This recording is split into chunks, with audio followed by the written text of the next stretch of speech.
الحمد لله رب العالمين، انزل الكتاب بالحق وبداه بقول اقرا، والصلاه والسلام على الهادي الامين، وبسم الله الرحمن الرحيم نبدا. ان شاء الله عايزين نشوف ازاي نحول الثريت اوبورتيونيتي، وازاي نفكر ان احنا نعمل حاجه لبلدنا، ونحاول نستفيد من الخبرات. يعني يمكن الجابانيز فورمولا انا معجب بيها سنه 96، يعني من 25 سنه رحت تبع الاي او تي اس طوكيو كينشو سنتر، وخدنا تريننج هناك 3 أسابيع، وقالوا لنا ان بعد الحرب العالميه الثانيه كان متوسط دخل الفرد $16 في السنه، وكان عندهم 3 موارد: زلازل وبراكين وبني ادمين. هي جزر بركانيه سوداء ما فيهاش اي موارد، لا بترول ولا نهر نيل ولا فوسفات ولا منجنيز ولا فحم ولا حاجه، فكانوا بيعملوا الراديو قد كده، اضطروا يعملوه قد كده علشان يقللوا الخامات. هم فيهم الديديكيشن وفيهم الفكر، فاحنا عايزين نشوف احنا في مصر كل واحد فينا في مجاله ممكن يعمل ايه، ونشوف هم عملوا ايه، ونشوف احنا ممكن نعمل ايه. Japan in 1950 was absolutely devastated. They had the highest percentage of their young men whom they had lost in war than any nation in the last 200 years. Their cities had been burned out. Their economy was in an absolute shambles. Now they called a sales meeting. Now I hasten to add that they didn't identify it as a sales meeting, but that's actually what it was. Sales meeting, marketing strategy, you name it.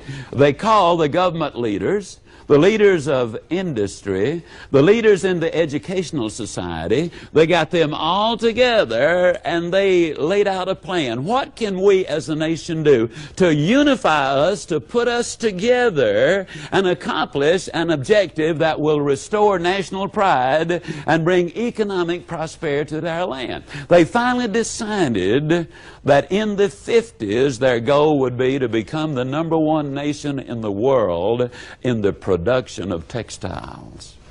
They reached their goal.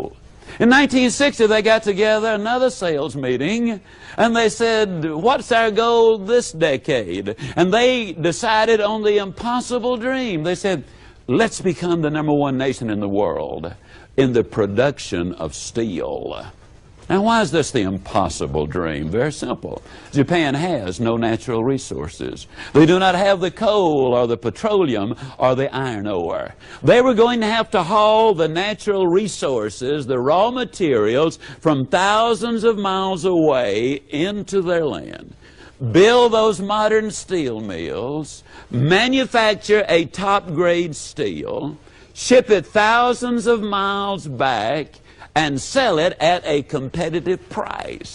Absolutely an impossible dream. But they did not look at what they did not have, which was the natural resources. They looked at what they did have: a willingness to work, a creative society, a nation that was pulling together towards a worthwhile objective. I'm here to tell you they reached their goal. 1970, they had another meeting. They said, in this decade, let's set the goal. And that goal, pure and simply, is we want to become, in this decade, the #1 nation in the world in the production of automobiles. They missed it. 1 year. That's all. In 1980, they set another goal. They said, in this decade, let's become #1 in the world in the production of electronics and computers. Now, I don't need to tell you, ladies and gentlemen, what happened in the 80s. It's absolutely fascinating. Goals absolutely work. هل عندنا الويلينجنس تو ورك؟ هل عندنا الهمة للعمل؟ You don't find happiness, you create it. لما بفكر في الميشن بتاعتي بقول it's MPH، مش mile per hour، but making people healthy and making people happy. سنة 2015 كان عندنا تحدي اسمه فايرس سي، وقلنا عايزين في 2020 نخلي مصر خالية من فيروس سي. أنا اتعلمت في التجربة دي 26 درس from A to Z. A affordability, make access. Earlier on, I spoke to Shireen Helmi, CEO of Fاركو Pharmaceuticals, Egypt's largest manufacturer, to find out how Africa can increase local production of medicine. And I think the most important thing is the political will, is the policies and the governmental strategies that have to push this forward. In addition to lack of human resources capabilities, I think training of very good pharmacists, engineers, and other teamwork that can make it happen. What's the value of increased local drug production? So the presence of local manufacturing will make it affordable and accessed, easy to use. It's there. I think the Egyptian case study, when we produced locally the medicine for hepatitis C, which had more than 5% in Egypt prevalence, we were transferred in 5 years from the highest country prevalent with HCV to the first country to treat not only waiting list, but also to screen 70 million of the population of 80 million age 6 and up, and treat them all for a very affordable cost. We got down the price from $100,000 to less than $100, so we became 1 per 1,000 competitive, not 1%, 1/10 of 1% competitive. Fake medicine in Africa has become a huge challenge. How can we combat this issue? Also, it's the will, whether there is corruption or we want to stop this, because if you are sick and I give you fake medicine, I'm killing you. It's just like killing. So first, the customs and the borders, the political will, and to know the source we are buying from. Now, everywhere in the world, track and trace is available. How to track the medicine and to see who is the manufacturer. Don't buy from sources that are unknown. They were not audited by the Ministry of Health of the country, and they make sure that they have a registered product, a quality system are being used, quality API has been used. All this has to come together. ويمكن لو نعرف أن في سنة 2033 لن يكون هناك سماح للليست ديفلوبينج كانتريز تو ويفر الباتنت، براءات الاختراع. يعني نو فري لانش اني مور. الدواء اللي ب $100,000 هيبقى لأي دولة في العالم ب $100,000. 2033 دي كمان 12 سنة، يعني بعد بكرة. وأفريقيا بتستورد 90% من الاحتياجات بتاعتها، و70% منها بتيجي من الخارج.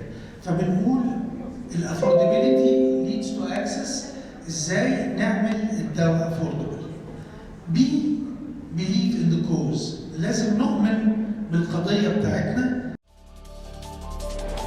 Welcome back. About 71 million people worldwide are estimated to have hepatitis C. That's a disease that can cause liver cancer. For about 95% of those people, though, the vast majority, the disease is curable, provided they have access to antiviral medication. Aleni Jokos sat down with Fاركو Pharmaceutical CEO Shireen Helmi about how the company is working to completely eradicate the disease. Hi, I'm Dr. Shireen Helmi, CEO of Fárkو Pharmaceuticals, Alexandria, Egypt. So your father founded Fárkو in 1983. Why did your father start this company? My father is a pharmacist, and when he graduated, he worked as a tutor at the Faculty of Pharmacy, Alexandria University. And afternoon, he worked in the preparation of IV solutions in the hospital of Alexandria University. Afternoon, he worked as a medical representative in a French pharmaceutical company. And at night, he worked in a night shift pharmacy. That's a lot of jobs. Yes.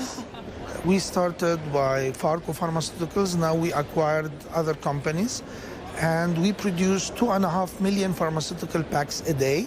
So almost 250 million pharmaceutical packs of either 30 tablets or 6 suppositories or 5 ampoules. And we have 8,000 employees. We are ranked the first in number of units sold in Egypt, and we export to around 50 countries. father started the company to getting to these millions of packs that you now distribute, what was the turning point for the business back in the 80s or the 90s? The real success story started that my father had the agency of soft gels, which were produced in Germany, and we used to import it, and then importation was stopped. So the only solution was to produce it locally. In many pharmaceutical companies, you will find tableting departments, but soft gels is only in 1% of the companies. Why? Tableting machine is like a metro. You just put the button, push the button and it goes. For the soft gel machine, it's like a horse. You have to love the horse so that you can ride it.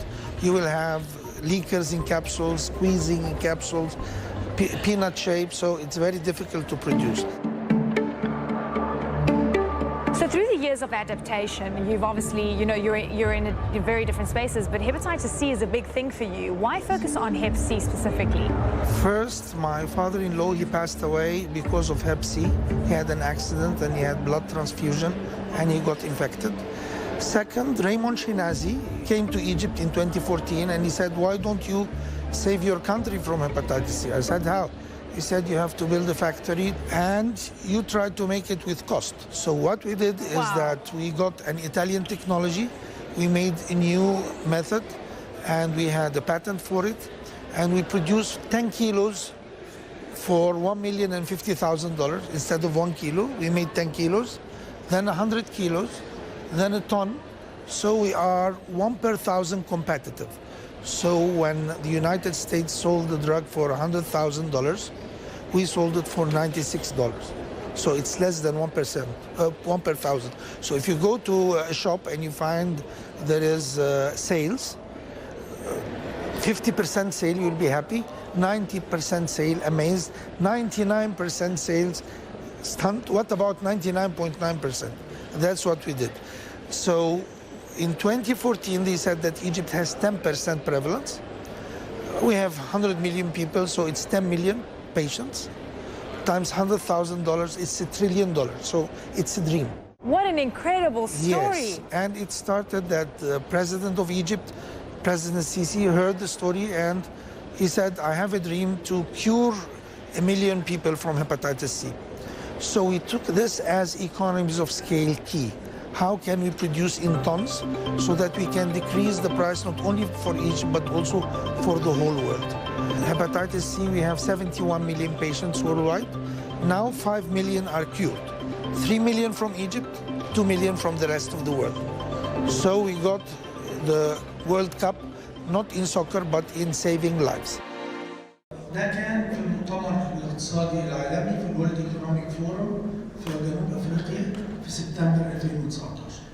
قلنا ايه؟ affordability leads to access, B believe in the cause, C create the rules of the game. ويمكن عادل مهنا معانا النهارده ويفتكر الصوره دي، وميزه الفيسبوك انه بيؤرخ. ده في 10 مارس 2015 5 اتوبيسات بتوع عادل كانوا في المؤتمر الاقتصادي العالمي. قلنا 2020 مصر خاليه من فايرس سي. طبعا جالي توجيه من مساعد وزير الصحه اياميها وقال لي اللي انت بتعمله ده غلط، لان الدواء كان ب $100,000 نفر وقالوا فيه 10 مليون واحد، ففي $1 تريليون، دول هنعمل فيهم ايه؟ وكان توجيه عنيف باجراءات بعد كده.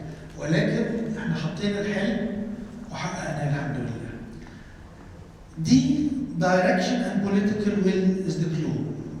لقائي في مصر وقول الرئيس السيسي في 12 مايو 2015 انا بحلم وهم بيحلموا معايا ان احنا ننهي المرض ده من مصر، وقال انا عايز اعالج 1,000,000 واحد. احنا مصر عالجنا 4,100,000، بقيه دول العالم مجتمعه عالجت 3,400,000، وده معناه ان احنا عالجنا اكتر منهم من 75 مليون مريض.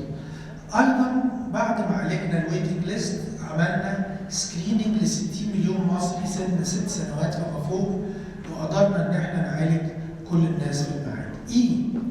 ايكو سيستم فورميشن. احنا عارفين الفور ديز، الدراجز والدكتورز والدايجنوستكس والدورمز اللي هي المستشفيات والعيادات، لكن احنا عملناها ب 12 دي. ابتدينا بدايركشنال بوليتيكال ويل، ودي في افريقيا مهمه قوي.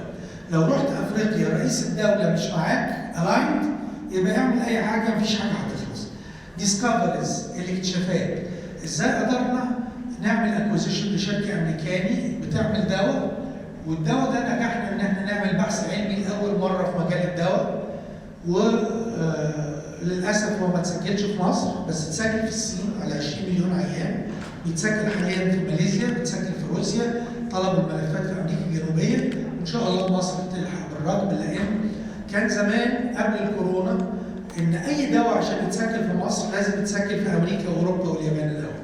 لكن الحمد لله ساعات الكوارث بتدي فرص، والفرصه ان النهارده التطعيم الصيني اشتغل والتطعيم الروسي جاي في السكه، فبقت روسيا والصين بقت دول اي نعم كانت غير مرجعيه ولكن ما بقاش في حته المرجعيه. دوكيومنتيشن واكريديتيشن، ازاي خدنا 4 كواليفيكيشنز من منظمه الصحه العالميه. ديماند فولفيلمنت، ازاي قدرنا نورد لاطباء بلا حدود. دبلوماتس، ازاي جبنا ليو ميسي ودانيال الفيس وحمائي وغيرهم. ديتيلينج واويرنس، ازاي قدرنا نعمل دعايه عن الهيباتيتس.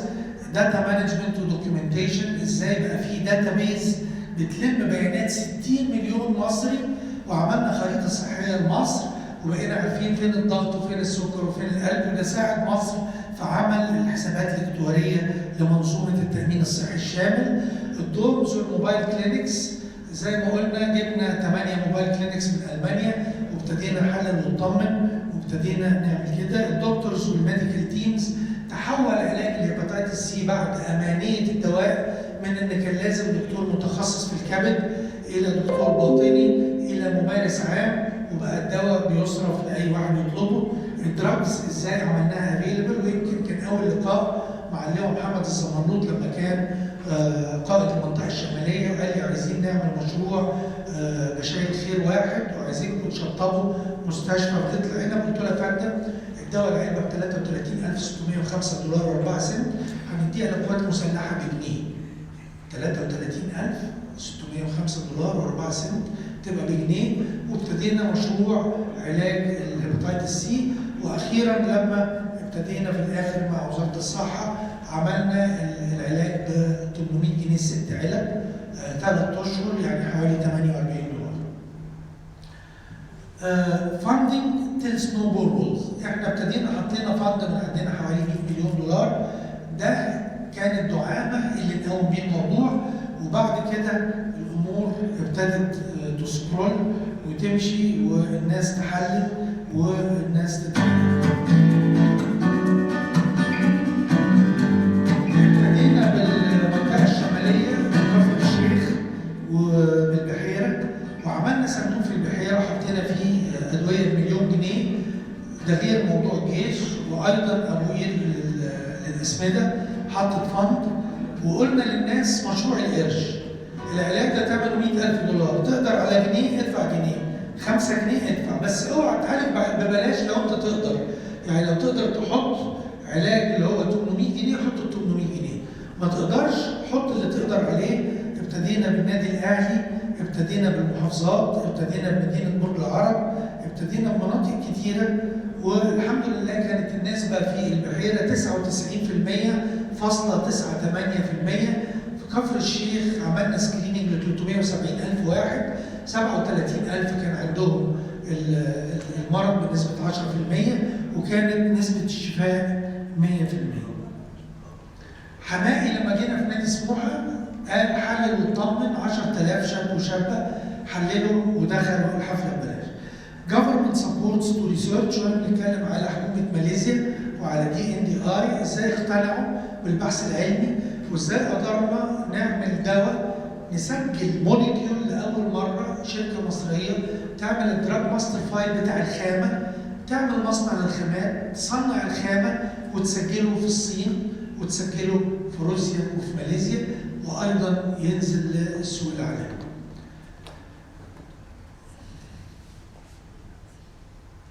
Harmony between the team members، طبعا التناسق بين الناس وبعضها والتفاهم ده كان مهم قوي، ويمكن احنا هنا شفنا ليو ميسي لما جه مصر وازاي كان في بدايته كان في نوع من النجاح للمنظومه. شرين شرفنا يا فندم. ليو ميسي قبل ما يطلع لقى ان عمرو اديب زعل الهوا والكونتراكت كان لازم يشوفه قبل ما يذيعه، فامتنع عن الطلوع وقعد ساعه ونص وقال انا ماشي. جبنا السفير ما رضاش يدخله لغايه لما حليناها بحل غير تقليدي وفي الاخر دخل. Signor Leo Messi, buenas tardes, señor. Me llamo Shrin, soy farmacéutico. Together, هو اتعلق افتكرني هكمل اسباني في help humankind and save lives. Every year, 700,000 people die from hepatitis C. So, we waited for an hour and a half for this to start. During this time, 120 people died worldwide. Now it's affordable, and I know that you have a golden heart and a golden feet, but let the heart continue forever. And I hope you all the best, and let's start dinner now. Thank you very much. يعني هو قلت له في الساعه ونص اللي استنينا فيها عشان نبتدي في 120 طبعا احنا يعني بنعتذر فطبعا دي كانت نقطه حساسه، وهو انسان جميل جدا. واللي اجمل منه دانيال الفيس اللي لغايه النهارده على تواصل معانا، كابتن فريق البرازيل. قابلته من سنه في مصر، قلت له انت سبت برشلونه وباريس سان جيرمان ويوفنتوس ورحت لعبت في ساو باولو في البرازيل وده فريق صغير، ليه؟ قال لي انا عندي 36 سنه، لما كان عندي 8 سنين كنت بحلم ان انا العب في ساو باولو، فلقيت ان جاء الاوان ان انا احقق حلمي واروح العب في النادي اللي انا كنت بحلم ان انا العب فيه، بالرغم ان هو بعيد عن الاضواء ولكن حقق حلمي. اللي جاي ده هتشوفوه وهو الكريزه اللي على التورتايه بتاعت النهارده. ليه؟ لو انا في فبراير 2020 يعني من سنه وشهرين قلت لحضرتك ان امريكا هتتقفل بالمفتاح، اوروبا هنقعد الناس في بيوتها، الكعبه هتتقفل، الجامع اللي تحت بيتكم هيتقفل، مكتبك هيتقفل، اقعد في بيتك واشتغل بالنت، كان كام واحد هيصدق الكلام ده؟ ولا واحد. لو اقدر اقول لحضرتك ان في خلال اقل من سنه كله هيفتح البحر، وبفضل اللي هتشوفوه دلوقتي. انا ما اقدرش احارب حاجه انا مش شايفها. النهارده خلال شهر من النهارده هذا الجهاز هيتسجل في وزاره الصحه ويحصل له اكريديتيشن عالمي. لو حضرتك عندك افوميتر وعديت كهرباء في السلك، المؤشر ده هيعمل ايه؟ هيتحرك. لو معاك عداد جايجر، فاكرين ايام تشيرنوبل لما كان في تسريب اشعاعي وقال لك اللبن البودره اللي بيجي من هولندا عشان الاشعاع راح للبقر اللي في هولندا، كانوا يروحوا بعداد جايجر يكشفوا على الشحنات فيها اشعاع ولا لا. هذا الجهاز قد كف الايد بيتمسك كده اهو، ونون انفيسيف، ما بتلمسش حد، بتقدر تشخص البيشنت اللي عنده كوفيد 19 او اللي عنده هيباتيتس سي او اللي عنده ايدز، and you can add up to 12 viruses and bacteria in one instrument. يعني ممكن يبقى معاك جهاز للانفكشن كنترول في المستشفيات، بوردرز كنترول. انت على سير في JFK، احنا عملنا شركه في امريكا، فرانك وزنر المحامي بتاعنا هناك، بحيث ان نروح امريكا، نروح اوروبا، نروح السعوديه، نروح الكعبه بالاجهزه، نرجع الحياه تاني عن طريق انك بيطلع لك الريزلت في اقل من ثانيتين. عنده ميزتين، واحد مفيش فولس نيجاتيف، يعني ممكن يبقى فيه فولس بوزيتيف، بس الفولس بوزيتيف ده سهل اجيبه واحلله واتعامل معاه، لكن مفيش حرامي هيعدي مني. نمرة 2 ان البي سي ار اللي حضرتك بتعمله اول 5 ايام ما بيطلعش فيه، ده من داي زيرو، ولو على هدومك من بره، عشان كده الفولس بوزيتيف. الفولس بوزيتيف مش لان مفيش كوفيد، لانه موجود على ملابسك او على الجزمه او في حته قريبه منك ولكن مش ظاهر. فبنقول للانفكشن كنترول ده هيبقى جهاز هيغير قواعد اللعبه، ومثل انه كل فيروس ما يتحور هتضيف الجين تايب الجديد فيه. Join the right people together. ازاي نقدر نجمع الناس الصح مع بعض؟ Joining the right people together هنا بتكلم عن الورلد ايكونوميك فورم.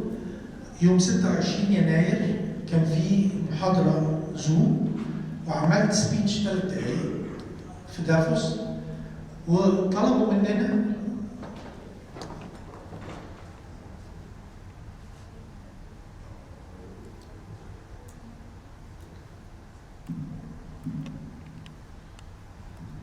عايز اطلع لفوق مش عايز ارجع. فطلبوا مننا ان احنا نشارك معاهم في موضوع World Free from Hepatitis C، وكان عندهم التحدي بتاع الكوفيد 19. قلت لهم الكوفيد 19 ده فيه جود نيوز وباد نيوز. الباد نيوز انه اخرنا سنه ان احنا نشتغل في افريقيا، لان في ساوث افريكا في الورلد ايكونوميك فورم حطينا 2025 افريكا فري فروم هيباتيتس سي. قلت لهم الجود نيوز ان في 1,900,000 ماتوا من الكوفيد، وايل الهيباتيتس مات 1,400,000 في نفس السنه وما كانش حد بيسمع عنهم. فالنهارده عرفنا يعني ايه في 1,400,000 واحد بيموت.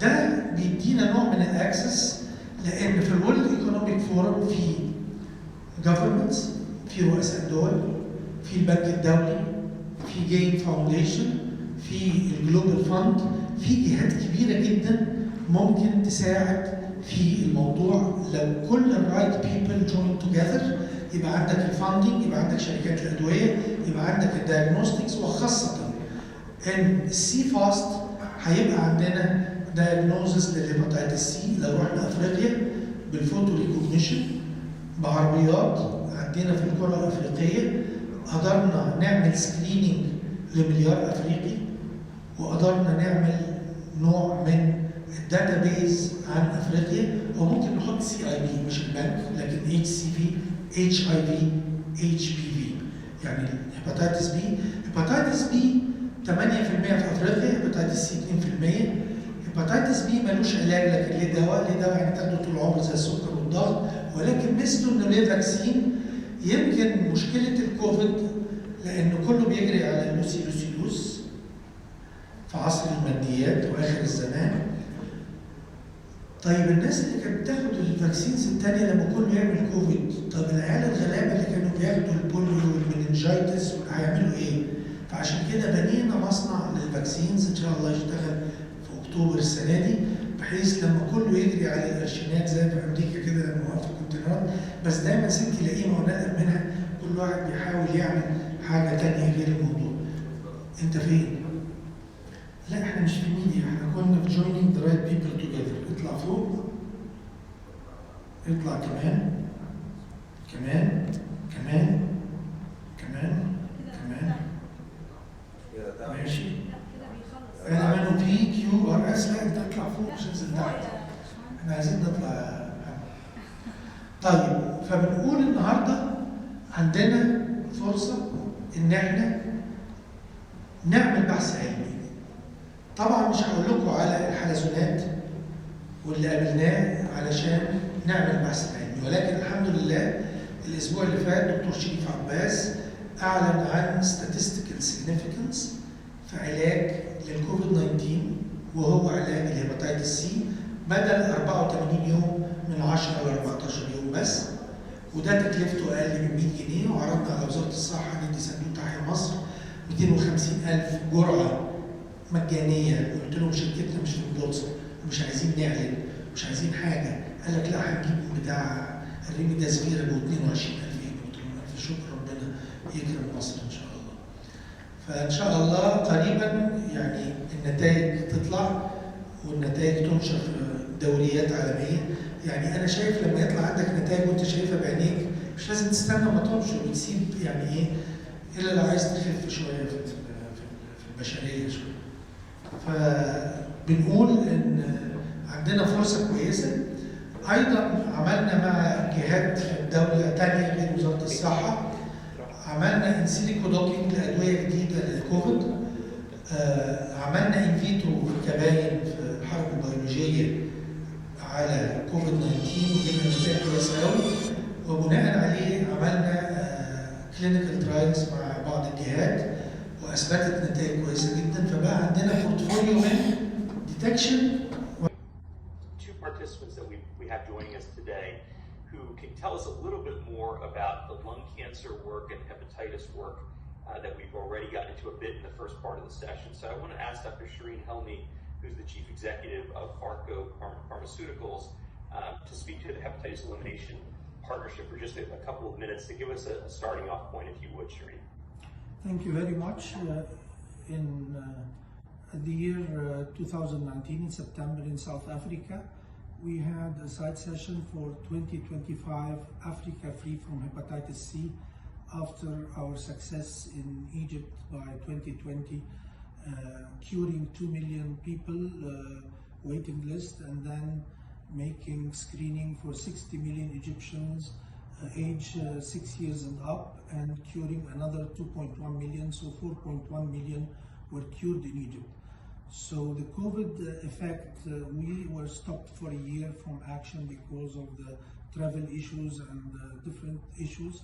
But the good news that it raised the attention of the people passing away from hepatitis B and C. As we know, we have 325 million people with this disease and 1.4 million passing away every year.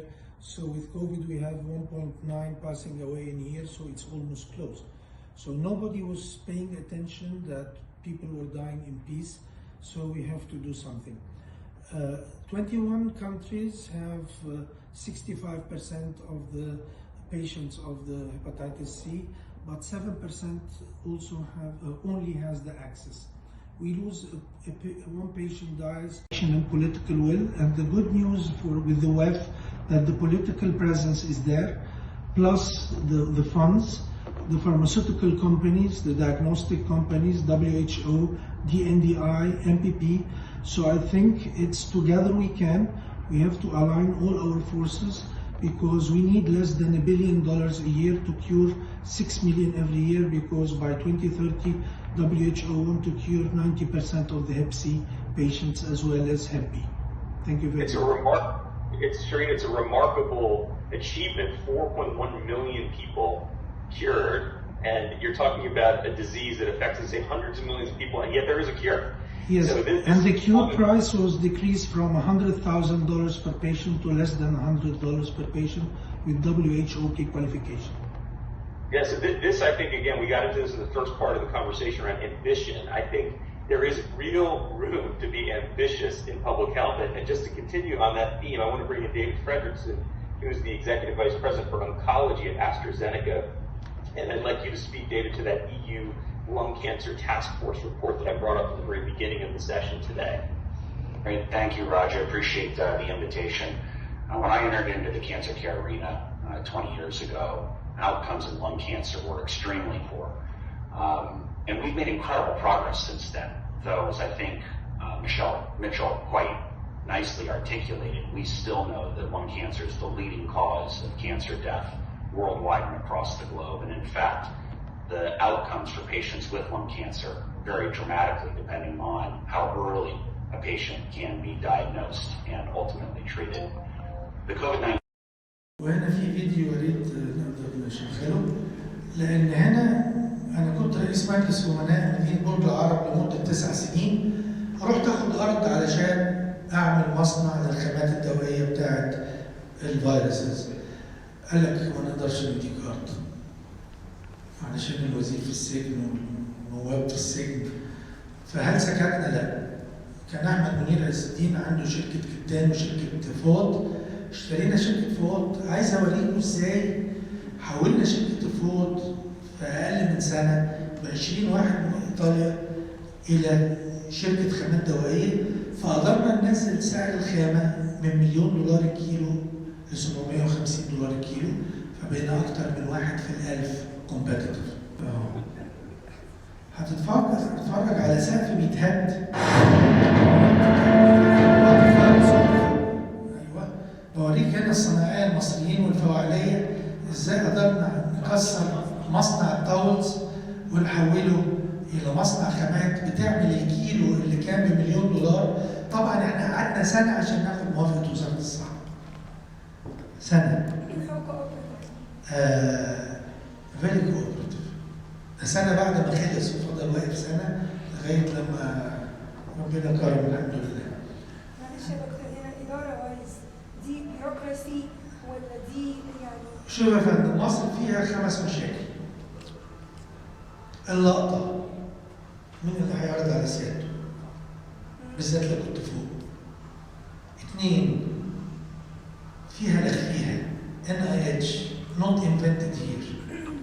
3 حتشبسوت اللي قبل مني عمل ايه؟ امسحه عشان ما يبقاش ناجح. PhD. 4 PhD pull him down.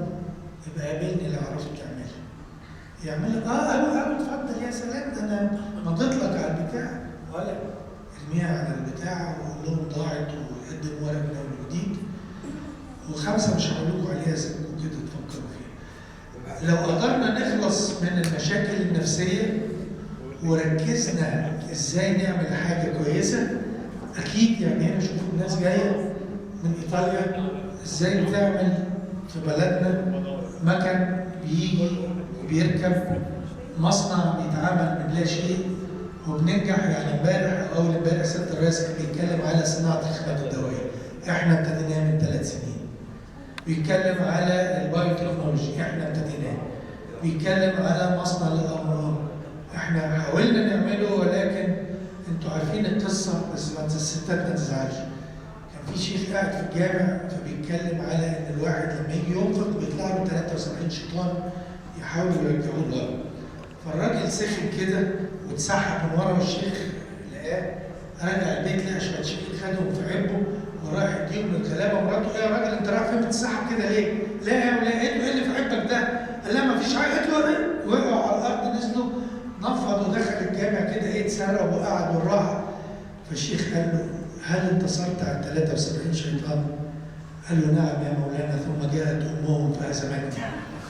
فبنقول ان ساعات بتطلع حاجات كده، يعني مع الاعتذار ليوم المراه العالمي، احنا مش ضد المراه لكن دي الافيد او الافشى تحكي. بنشوف هنا ازاي قدرنا نعمل. ففي مصنع الاورام للاسف كان في احقاد وفي كلاكيع. كنا عايزين نعمل الدواء المصري بالتكلفه بتكنولوجي سويسري، ولكن امهم جاءت فهزمتنا. الان جي اوز بنقول ان احنا ابتدينا مع بنك الشفاء وابتدينا نعالج الناس بفيروس سي وابتدينا نعمل دعايه بالهرسيا. سوري، احنا على فكره احنا اللي عالجنا بالهرسيا ونزلت النسبه من 10% لاقل من 2 في الألف النهارده، وبرضه كان هجوم جامد لغايه لما اتسجل الدواء ونجحنا فيه. فبنقول في الاورجانيك جروث السنوبول بتكمل. يعني لما نجحنا وعالجنا الويتنج ليست ده خلى مشروع ال 100 مليون صحه يكمل. البي بنتكلم على ماشي كمل الوراء. بنقول ال 5 بيز بروبر بلاننج بريفنتس بور بيرفورمانس. ازاي مع الايكو سيستم نقدر نظبط كل حاجه ان احنا بنعملها كلها مع بعض. الكيو الكواليتي، وزي ما قلنا خدنا 4 بري كواليفيكيشنز من منظمه الصحه العالميه بحيث ما حدش يقدر من الشركات الكبيره يقول ان الدواء سب ستاندرد. الملف بتاع تسجيل الدواء كان ماده واحده بس، 12095 ورقه من الدراسات و24 زياره لجنيفا علشان نقدر نسجل الدواء في WHO ومصنع في WHO. اللي بعده الار ريسيرش اند ديفلوبمنت. اتكلمنا على DNDI Drugs for Neglected Diseases Initiative. دول اتعملوا من البي تشيك بتاع نوبل برايز لميدسان سون فرونتير. كسبنا ثقتهم، عملنا معاهم دراسات في جنوب شرق اسيا. خدنا لتاني مره في التاريخ حاجه اسمها كومبالسري لايسنس، حصلت اول مره سنه 95 في الايدز ومعانا في الهيباتيتس سي. قدرنا نجيب نتائج علاج بدل 86% للادويه المتاحه مع جينوتايب 3 اللي موجود في جنوب شرق اسيا الى 96% نسبه علاج. كمل يا محمد الار ان دي اللي وراه. كمل. as strategic fit بنقول ازاي نقدر نجيب الرايت بيبل توجذر، وهنا الميديسنز باتنت بول، ويمكن فاركو واحده من 10 شركات في العالم عملت لايسنسنج اوت للادويه بتاعتها للميديسنز باتنت بول. ماشي بعده. تي تور اند كيور، ازاي قدرنا نتكلم على السياحه العلاجيه، واي ثينك بعد ما تهدى موضوع الكوفيد هيبتدي يبقى في حاجات كتيره قوي هتعمل سياحه علاجيه، منها ادويه الاورام، لان برضه نجحنا في عمل باتنت في 19 مايو 2020 في امريكا لدواء مصري لاورام البنكرياس، تريبل نيجاتيف بريست، سمول سيل لانج، للبروستيت ولاشياء اخرى كمان. يو بنتكلم على اليونايتد نيشنز امبريلا، اذا ممكن تشغل الفيديو ده.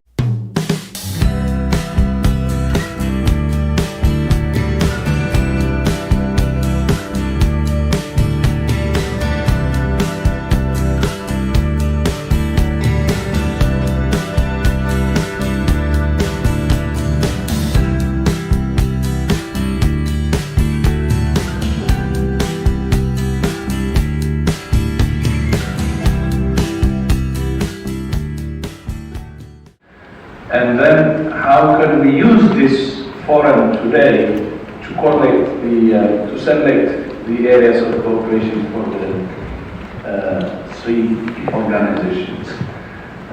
But as I said earlier, I'm living now, but living really motivated, inspired by you, and believing that anything is possible if we can work together.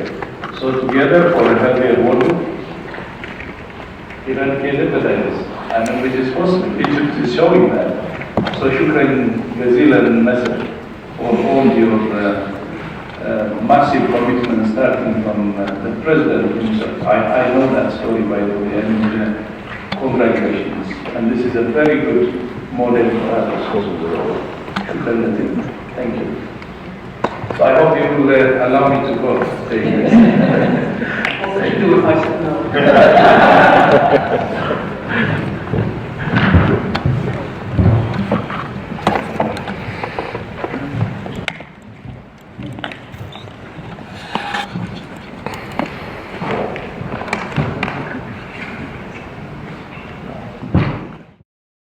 ده كان اسمه ترايلاترال سيمبوزيوم في فبراير في 2018 في مبنى الامم المتحده. حضروا 3 دايركتور جنرال منظمه الصحه العالميه، دايركتور جنرال WIPO منظمه براءه الاختراع، ودايركتور جنرال WTO، وقدرنا نقول فيها سبيتش ونعرض الايكو سيستم بتاعنا. الراجل بعد ما خلصت رئيس منظمه الصحه العالميه قال شكرا جزيلا مصر باللغه العربيه، قال I know the president، وجاله في سبتمبر 2019 اداله الشهاده بتاعه نجاح مصر في مصر خاليه من فيروس سي. اللي بعده محمد. الفاليوز. واحد يقول لك طب انت حطيت 100 مليون دولار وعملت العلبه بجنيه. طب انت كسبت ايه؟ كسبت 4 مليون و100 الف اسره كان العائل بتاعهم زي ما حمايه توفي من الفيروس سي. شفت ازاي العيله كلها اتاثرت. يكفي ان النهارده قدرنا نعمل حاجه ان الست الطيبه دي وتقول ان اكسبيرينس بحجم مصر. يلد اناليسيس اند داتا مانجمنت، طبعا كميه الداتا اللي طلعت من السكريننج بتاع ال 60 مليون مصري ادتنا قوه جامده. اللي بعده الاكسباتريتس، وجالنا ناس من امريكا وابتدينا نجيب ناس مصريين في الخارج يشتغلوا معانا في الريسيرش اند ديفلوبمنت. بنقول ان احنا نجحنا ان احنا نتواجد النهارده في افريقيا بكذا حاجه. واحد، السلايدز اللي عدت دي احنا زرنا السنتر فور ديزيز كنترول، وزرنا اليونايتد نيشنز الافريكان يونيون ايكونوميك سيكتور، واتكلمنا على بناء مصانع ادويه في افريقيا، على تدريب الافارقه في الصناعه في الصيدله، على عمل 100 عياده او ايجيبت لايف سنتر. اللايف سنتر ده مع احمد السويدي بنروح قرى لا يوجد فيها كهرباء، لا يوجد فيها موبايلز، بنعمل طاقه شمسيه، بندي للناس خدمه لعيادات، معامل، اجزخانات، بندي بالونات وشوكولاته للعيال.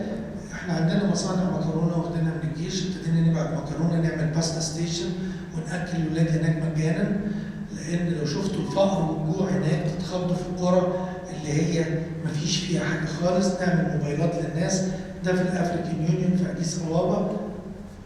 اطلع بقى فوق او تحت ماشي، ده في الورلد ايكونوميك فورم 2025 افريكا فري فروم هيباتيتس سي. هنا الميت لايف سنتر 2025 افريكا فري. هنا السنتر مع السويدي والاطعام والمكرونه. هنا العياده والسونار والكلام ده والكشف عن بعد مع السنترز الموجوده في افريقيا برضو. بنتكلم عن هيباتيتس بلان، بنعمل دايجنوزس وسكريننج، بس سكريننج والعلاج موجود. وللكوفيد 19 اللي بعده هنشتغل بالديتكشن وبالادويه، وفي اميون سبورتنج نيوتريسيوتيكلز. حبه البركه لقينا ليها تاثير 95% بتموت الكوفيد 19 في الاطباق بره، وجربنا على جهات بالنبات مصري اسمه امبروزيا ماريتيما والكوفيد 19 لوحدهم من دي 13 بيبقى مفيش كوفيد من غير اي حاجه، لا بروتوكول ولا اي حاجه. فربنا كريم ان شاء الله. بنقول الكركم لما بيتحط عليه بلاك بيبر، واحنا عاملين كركم بفلفل اسود كويس قوي موجود في الاسواق. ده مصنع بايو جينيريك للبايوتكنولوجي، وعندنا النهارده 6 انفار في روسيا عشان نقل التكنولوجيا مش بس بتاعت سبوتنيك، بتاعت حاجه اسمها فيكتور، لان سبوتنيك 92% فيكتور 100% افيكاسي وسنتين. الصيني بيبقى 6 اشهر، الفيكتور بيبقى سنتين. اخر حاجه بنقول for years people died at this crossing. People shook their head and said it's fate. كتير قوي كانت ناس بتموت وهي بتعدي الشارع لغايه لما واحد بنى كوبري. And now no one dies here anymore. Thank you very much. شكرا جزيلا.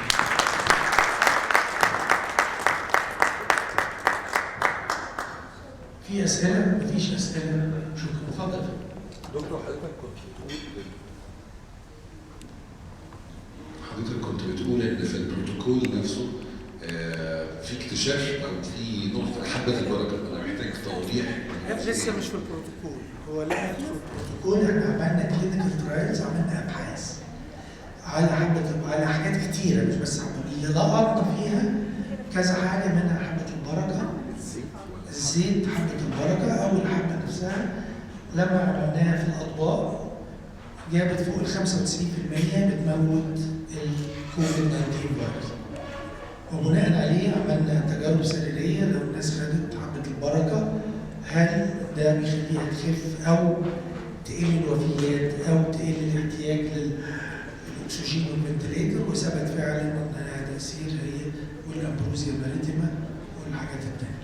ولكن بناخد وقت علشان نقدر نحطها في البروتوكول وننشرها في دوريات عالميه. ولكن زي ما بنقول بقى عندنا فرصه ان مصر تعمل حاجه للعالم، سواء بالدايجنوزس او بالعلاج مش بس للهيباتيتس سي ولكن للكوفيد 19. الجهاز بتاع الكشف ايوه امتى هيعمل؟ خلال شهر ان شاء الله يعتمد من وزاره الصحه المصريه.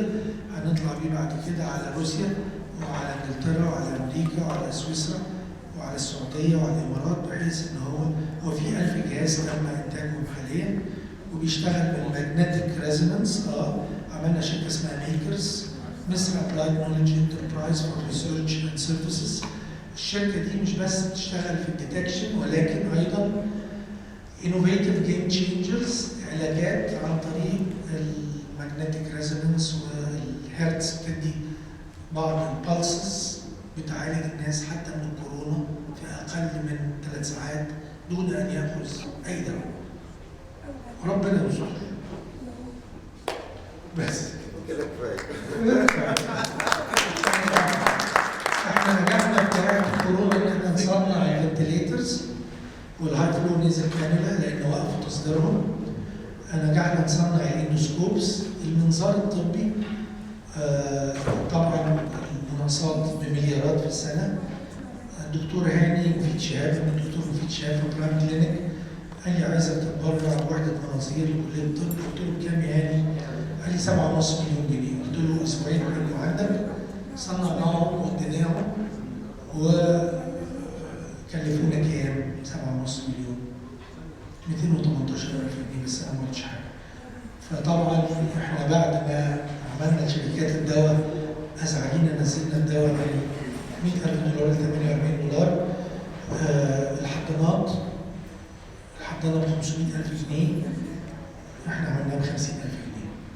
هنفتح في كل المحافظات حضانات مجانا للغلابه لان في ناس عيله بتموت عشان ما عندوش 20,000 و 30,000 اللي بيطلبوهم منه عشان يحطوا عيل في الحضانه.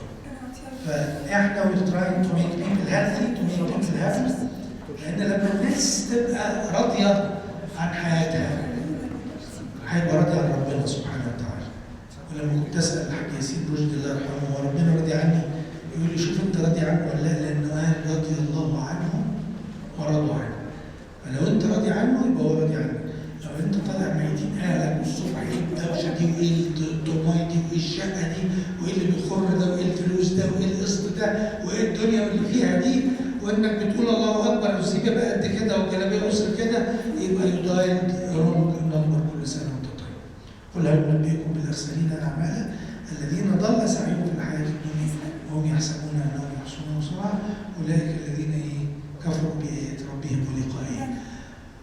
المشكله في الكام سنه اللي فاتوا مش ان احنا مش عارفين نصلي ازاي. المشكله ان هم فرغوا السلك شالوا منه الكهرباء فالنجفه راكبه بس مش منوره. ان الدين بقى طقوس الله اكبر وتسمع وصوتك يبقى حلو وشفتوا جمالي وشفتوا انا بقرا ازاي والكلام. لكن هل بتتعامل مع الله سبحانه وتعالى؟ هديك قصه صغيره. رجل متدين جدا وملتحي جدا وجدع جدا بيعدي الطريق الزراعي هو وابنه هفت الولا عربيه. دكتور منتصف بيروح شغله الساعه 7 الصبح. لما حصلت الحادثه طبعا هم خدوا الولد موتوسيكل جاله على المركز الطبي. الراجل بيروح في ميعاده بس كل الناس بتقف تتفرج. الطريق الزراعي ايه؟ وقف. الراجل وصل بدل ما يوصل 7 الصبح وصل 8 وهو بيدخل كان الولد بيموت. الراجل متدين جدا لما يلاقي الدكتور داخل عليه وابنه مات هيعمل فيه ايه؟ شكرا. لان ما حدش بيفكر هو ايه الموضوع؟ هو الكون ده شغال ازاي؟ هو ربنا ده موجود بجد ولا لا؟ ولا عمليه هزار؟ هو قاعد بيتفرج فوق ملوش دعوه بليله؟ ولا هو في كل حته موجود وفي كل حته مطلع وقادر وسميع وبصير يدبر الامر يفصل الايات لعلكم بلقاء ربكم توقنون. اقول قولي هذا واستغفر الله لي ولكم.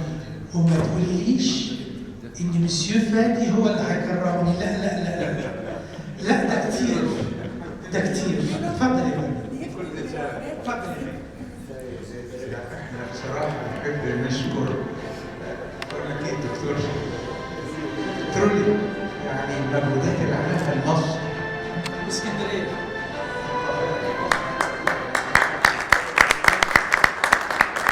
يعني بذل مجهود مش هو فقط.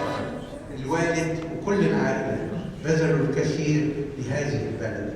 فاقل شيء يعني هقول شكرا وحاجه كده في سوفينير زي ما بيقولوا. ولازم نجيب هديه جاكيت ضد وقت الرصاص. ده مطلوب. كل العالم مطلوب. لا الرصاص جاي في العربية اللي هنعملها لحد ميعادنا.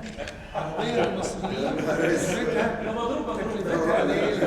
انا ضربت كفايه. انا الدور الثاني. شكرا يا فندم.